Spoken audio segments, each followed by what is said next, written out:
ଆସୁଛି ଆଉ ଏକ ଲଘୁଚାପ 22 ତାରିଖରୁ ରାଜ୍ୟରେ ପୁଣି ବଢ଼ିବ ବର୍ଷା।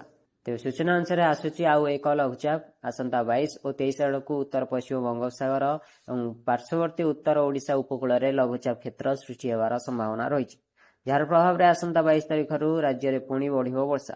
ଏପଟେ ଉତ୍ତର ଝାଡ଼ଖଣ୍ଡ ସଂଲଗ୍ନ ଦକ୍ଷିଣ ପଶ୍ଚିମ ବିହାର ଓ ଦକ୍ଷିଣ ପୂର୍ବ ଉତ୍ତର ପ୍ରଦେଶ ଉପରେ ଥିବା ଅବପାତ ପଶ୍ଚିମ ଓ ଉତ୍ତର ପଶ୍ଚିମ ଦିଗକୁ ଗତି କରି ଦୁର୍ବଳ ହୋଇ ସୁସ୍ପଷ୍ଟ ଲଘୁଚାପ କ୍ଷେତ୍ରରେ ପରିଣତ ହୋଇଛି।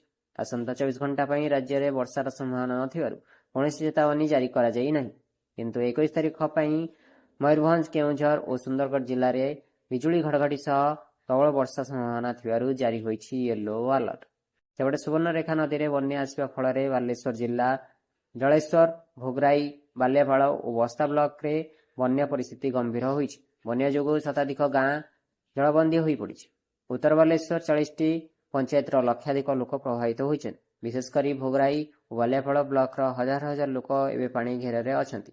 ଜରୁରୀକାଳୀନ ସ୍ଥିତିରେ ମୁକାବିଲା ପାଇଁ ଉତ୍ତର ବାଲେଶ୍ୱରର 4ଟି ବ୍ଲକରେ ଓଡ୍ରାଫ୍, ଏନ୍ଡିଆର୍ଏଫ୍ ଓ ଅଗ୍ନିଶମ ବାହିନୀକୁ ନିୟୋଜିତ କରାଯାଇଛି।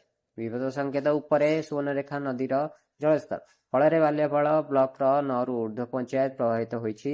ରାଜଘାଟଠାରେ ବିପଦ ସଂକେତ ଟପିଛି ନଦୀର ଜଳସ୍ତର। ବିପଦ ସଂକେତ 10.36 ମିଟର ରହିଥିବା ବେଳେ ସକାଳ 6ଟା ସୁଦ୍ଧା ଏହା 11.80 ମିଟରରେ ପ୍ରଭାବିତ ହୋଇଛି।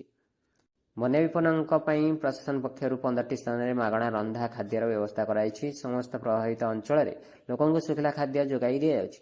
ତେବେ ବାଲିଆପାଳ ବ୍ଲକର 45,000ରୁ ଅଧିକ ଲୋକ ବନ୍ୟା ଦ୍ୱାରା ପ୍ରଭାବିତ ହୋଇଥିବା ବେଳେ ଅଞ୍ଚଳରେ ଉଦ୍ଧାର କାର୍ଯ୍ୟ ଲାଗି ନିୟୋଜିତ ଅଛନ୍ତି 9ଟି ଏସ୍ଆର୍ସି ଓ ବୋଟ୍ ସମେତ 3ଟି ଓଡ୍ରାଫ୍ ଟିମ୍। ନଦୀବନ୍ଧ ଭାଙ୍ଗିଯିବା ଭୟରେ ରାତି ତମାମ ପହରା ଦେଇଛନ୍ତି ଅଞ୍ଚଳବାସୀ।